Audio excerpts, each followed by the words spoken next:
And of course, as normal, every Friday we have our guest anchor.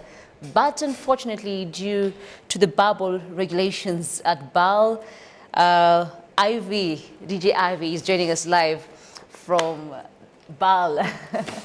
Ivy, good evening. How are you doing? Good evening, Free. How's it going? Good, good, good, good. As we start off, maybe just tell us, who is Ivy? Well, Poizon Ivy, the DJ, is an amazing woman, phenomenal. But for the purposes of today's conversation, on top of being the official sound strategist for the world champion Dallas Mavericks, she has returned home right here to East Africa to serve as the official sound director and music coordinator for the Basketball Africa League. Awesome. So how did you get into DJing, Ivy? I've been into music my whole life. Played piano. I can hold a note, maybe two. It's been something that's been present throughout my whole entire life, as has been sports. And so, I was fortunate enough to start DJing when I was in college. Thank you to a couple of friends who showed me the way. And honestly, just never looked back. I begun sports DJing about 5 or 6 years ago, and I've worked with the Dallas Mavericks ever since. And have had the opportunity to not only work with NBA Africa, but now to come and serve as, the sound coordinator and music coordinator for the Basketball Africa League during its historical launch in year one. And coming right back home to East Africa. I'm Kenyan, so I always have to represent for the East. It's been about 10 years in the making, but I'm so happy to be here. Absolutely. You've talked about how you play some of the instruments, because I've read about it, piano, the cello. Do you come from a musical background? I do. I come from a artsy background, just to be fair. My mother was very much into theater and the arts and that side of things. I didn't actually meet my dad for the first time until I was 21 years old. But believe it or not, upon meeting him, I walked into his house and guess what he had in his house? DJ equipment. So I guess you can say it's been in my blood even before I knew it. That's true. We're glad to have you back, of course, in East Africa, not just representing the 250, the 254, but now also representing in the 250. How's your experience been at BAL? Man, I love it. I love it. Unfortunately, obviously, the league has been very, very careful, and we do have to observe COVID protocols. So personnel such as myself who are, in contact and proximity with players are not allowed to leave close quarters. But might I tell you, this country is so beautiful from what I can say. And more than the beauty of the country is the beauty of its people. And of course, I can speak Swahili, so I feel right at home. I'm loving it. I have 2 days in Kigali before I head back to Dallas after the bubble. So I cannot wait to see what the city has to offer. Yeah, that will be great, So your thoughts on Rwandan music? I want to get your thoughts on Rwandan music, because when you got here, we saw you tweeting, send me some songs, we saw you talk to Ish Kevin. What's going on? What are your thoughts on the Rwandan music today? Man, I love it. I love it. I'm just loving the fact that, wherever I go in Africa, right, I'm finding the Rwandan hip hop. I'm finding Rwandan traditional music.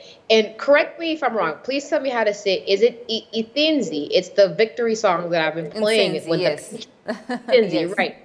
Been finding a little bit of each, right? Finding the R&B, finding the Bruce Melody, the Ish Kevin, the Catalina, the just DJ Toxic, and all. Just the music community has been so welcoming to me, and I love it. I love it. We go straight then to some of the questions from our Twitter feed. We have a question from D. Musoke. He says, we want her to clarify for us how our artist's music is inclined, please. I made that comment. It was not specifically directed, I'd like to clarify, to any Rwandese artist. This was a comment that was targeted to all African artists. As you all know, I am so happy to champion African music. But you know that sometimes while we rap in our vernacular, we also rap in English. And what I cannot do, right, in a corporate entity is play curse words, right? Yeah. And so if your music has curse words, please just have your engineer take a little bit of extra time and make a clean version, so that if I am in a corporate environment, or if I am on a radio, or if I am on a medium that requires me to have a little bit more of clean music, I have that. I can't play the F word, can't play all these curse words. for a global viewing audience of millions of people. So when I said clean music, I didn't necessarily mean the content. I just meant specific curse words. That's it. And that goes for all around the world, whether you're African or not, right? Yeah. Our next question comes from Didier. He says, please let her tell us about her journey to the Mavericks. How did you get to Dallas Mavericks as the first female DJ to actually do it? Man, it's been quite the journey, but to keep a very long story short for the sake of time, I was a Dallas Mavericks ball girl, right? The players, the kids you see wiping the floor and rebounding for the players from the age of 12 to 18, right? So embrace any and every opportunity to get you within close proximity of that which you think you want to do as a career. I went to college. I went to Marquette University. I worked in sports while in college in the sports office. And I honestly just embraced any and every opportunity to get me close to where I wanted to be. And so after having toured with WNBA standout Skylar Diggins-Smith, I became the DJ for the WNBA's Dallas Wings. And then I called the Mavericks and I said, hey, listen, I'm down the street. I need an opportunity to just be an intern or to shadow.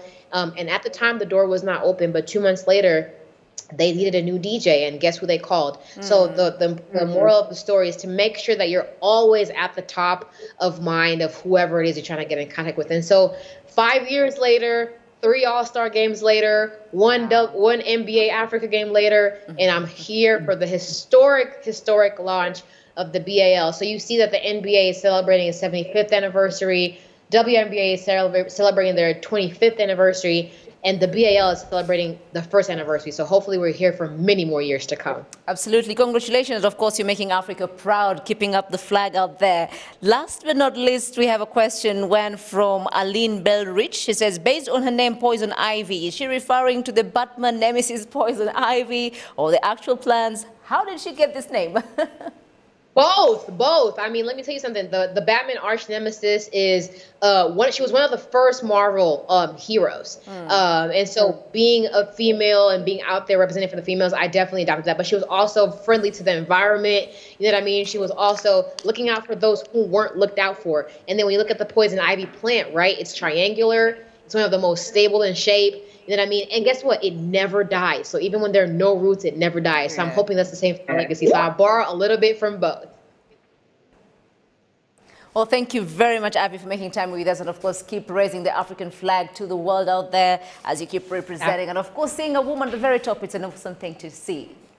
Thank you so much for having me. And make sure you all visit the BAL.com to make sure that you get all up-to-date news at the games. And I hope to see you all at Kigali Arena. See you then, Ivy. Thank you so much.